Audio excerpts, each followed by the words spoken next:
ఈ కథ మన హీరో సూర్యది. అతని కళ్ల నిండా కలలు, గుండె నిండా ఆశయాలు. టాలెంట్కి కొద్దవే లేదో చాలా కష్టపడతాడు కూడా. అయినా సరే అతని జీవితం ముందుకు సాగట్లేదు. ఎందుకో తనకే తెలియట్లేదు. ఈ అయోమయం నుంచి బయటపడదామని సూర్య ఒక గురువు దగ్గరికి వెళ్తాడు. ఆ గురువు అతనికి ఒక ఒక విచిత్రమైన సవాలు విసురుతాడు. అది అతని జీవితాన్ని మార్చేస్తుందని అప్పుడు అతనికి తెలీదు. గురువు చెప్పింది వినడానికి చాలా సింపుల్గా ఉంది. కనిపిస్తున్న కొండనో ఎక్కు, కాని దారిలో కనపడిన ప్రతి రాయిని నీ సంచిలో వేసుకో. అంతే. ఈ చిన్న పనే సూర్య జీవిత ప్రయాణాన్ని ఒక పెద్ద మలుపు తిప్పింది. సూర్య తన ప్రయాణం మొదలుపెట్టాడు. కాని ఇది మామూలు కొండెక్కడం కాదు. దారిలో దొరికిన ప్రతి రాయి తన భుజాలపై ఒక కొత్త భారాన్ని మోపింది. అవి రాళ్లు కాదు, మనందరం రోజు మోసే భారాలు. అతను ఎత్తిన మొదటి రాయి సోమరితనం.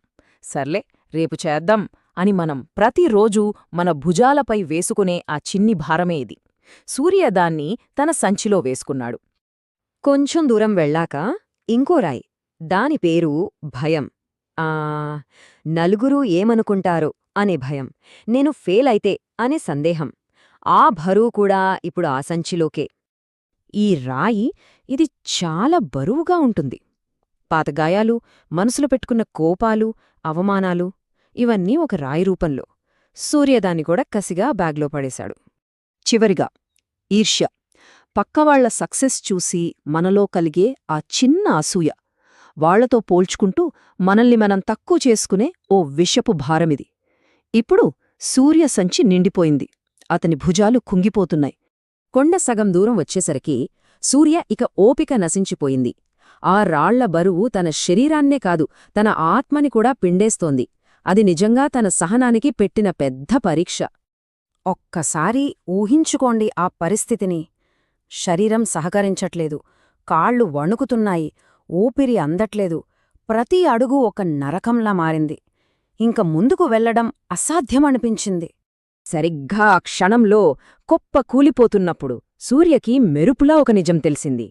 గట్టిగా అరిచాడు, అరే, నేను వెక్కాల్సిన కొండ ఎత్తుగా లేదు, నేను మోస్తున్న బరువే నన్ను ఆప్తోంది అని. సమస్య కొండలో లేదు, తన సంచిలో ఉంది. ఆ క్షణం, ఆ గ్రహింపుతో కథ మొత్తం మారిపోయింది. భారాలు మోయడం కాదు, వాటిని వదిలేయడంలోనే అసలైన శక్తి ఉందని సూర్య తెలుసుకున్నాడు. అతని అసలైన ప్రయాణం ఇప్పుడే మొదలైంది. ఒక్కొక్క రాయిని కిందికి విసిరేశాడు. భయం అనే రాయిని వదిలేగానే హబ్బా, మనసు పక్షిలా తేలికైపోయింది. సోమరితనమనే రాయి పడిపోగానే శరీరంలోకి ఎక్కడినుంచో కొత్త శక్తి వచ్చింది. ఈర్ష్య అనే రాయిని విసిరేగానే తన దారి, తన లక్ష్యం స్పష్టంగా కనిపించింది. ఇక భారాలు లేవు. ఇప్పుడు సూర్యను ఆపేవారే లేరు. పరిగెత్తాడు, నిజంగా పరిగెత్తాడు. కొద్ది నిమిషాల్లోనే కొండ శిఖరం మీద ఉన్నాడు. వదిలేయడంలో ఇంత స్వేచ్ఛ ఉంటుందా, ఇంత శక్తి ఉంటుందా అని ఆశ్చర్యపోయాడు. కొండపైన గురువుగారు ఒక చిరునవ్వుతో సూర్యకోసం ఎదురుచూస్తున్నారు. ప్రయాణం ముగిసింది, కాని అసలైన పాఠం, అసలైన జ్ఞానం ఇప్పుడే మొదలవబోతోంది.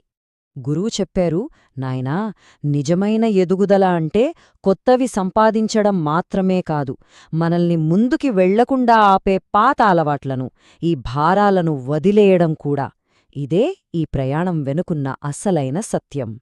మరి మనం వదిలేయాల్సిన రాళ్ళు ఏంటి? గడిచిపోయిన గతం, మనల్ని తినేసే నెగటివిటీ, మనల్ని కట్టిపడేసే మన కంఫర్ట్ జోన్. ప్రతి చిన్న విషయానికి అతిగా ఆలోచించడం, పక్కవాళ్లతో పోల్చుకోవడం. ఈ భారాలను ఎప్పుడైతే వదిలేస్తామో అప్పుడే మన అసలు ప్రయాణం మొదలవుతుంది. చూశారా, బరువు మోసేవాడు బానిసవుతాడు. అదే ఆ బరువును వదిలేసి గమ్యం వైపు దూకేవాడే విజేతవుతాడు. ఈ కథ మనల్ని కేవలం ఆలోచింపజేయడమే కాదు, మన జీవితంలోని అనవసరమైన రాళ్లేంటో గుర్తించి వాటిని వదిలేసి తేలిగ్గా ముందుకు సాగడానికి ఒక స్ఫూర్తినిస్తుంది. ఒక్కసారి మనల్ని మనం ప్రశ్నించుకుందాం, మనల్ని ఆపుతున్న ఆ రాళ్లేవి?